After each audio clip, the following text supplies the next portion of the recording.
اب شہید کا واقعہ آپ نے بہت سنا، لیکن اس سے پہلے ایک ذکر بتاؤں. روزانہ کوشش کروں گا کہ اذکرونی اذکرکم کی منزل کو سمجھاتا ہوا آگے بڑھوں اور اپنی روحانیت کو کیسے بڑھایا جائے، اپنا لائف سٹائل اہل بیت کے لائف سٹائل جیسا کیسے بنایا جائے.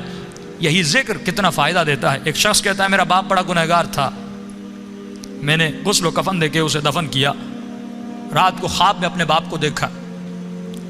تعجب تب ہوا جب میں نے اپنے باپ کو جنت میں دیکھا.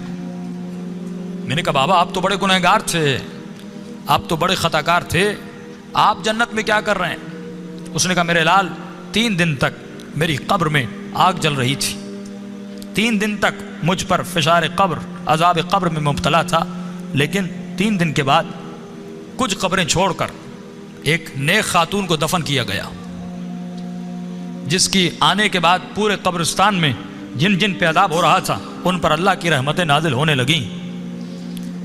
فرمایا نور برس رہا تھا. کہ بابا یہ کیسا نور تھا؟ کہ جیسے اس کو دفن کیا پہلی رات بھی، دوسری رات بھی، تیسری رات بھی اس کی قبر میں حسین ابن علی آتے تھے. فرمایا جب اس خاتون نے میرے عذاب کو دیکھا، فرمایا اس کے دل میں رحم پیدا ہوا، اور جب امام حسین اس کی قبر میں آئے تو اس نے کہا مولا مجھ پر تو رحمتیں ہیں، لیکن یہ بھی آپ کا چاہنے والا ہے، اس کی قبر میں عذاب ہو رہا ہے، میں چاہتی ہوں میری خاطر آپ اس کی شفاعت کر دیں. کہ اس وقت امام نے دعا کے لیے ہاتھوں کو بلند کیا، میرا عذاب ختم ہوا.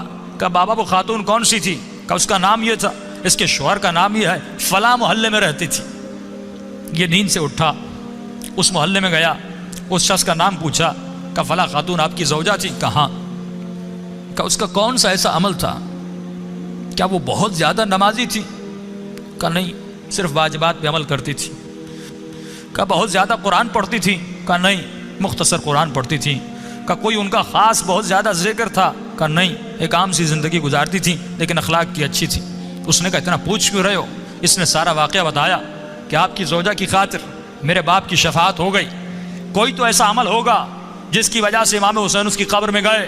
تو فرمایا ایک عمل تھا جو کثرت سے کیا کرتی تھی. کہ وہ کون سا عمل تھا؟ فرمایا روزانہ زیارت عاشورہ پڑھا کرتی تھی. یہ مقام اذکرونی اذکرکم ہے کہ ہمارے چاہنے والوں تم ہمیں یاد کرو، ہم تمہیں یاد کریں گے. اللہ کہتا ہے تو 1 قدم ہماری طرف آ، ہم اہل بیت 10 قدم تمہاری طرف آتے ہیں. یہ قدم کردار کے اٹھانے ہیں، یہ قدم رفتار کے اٹھانے ہیں، یہ وہ قدم ہیں جو جناب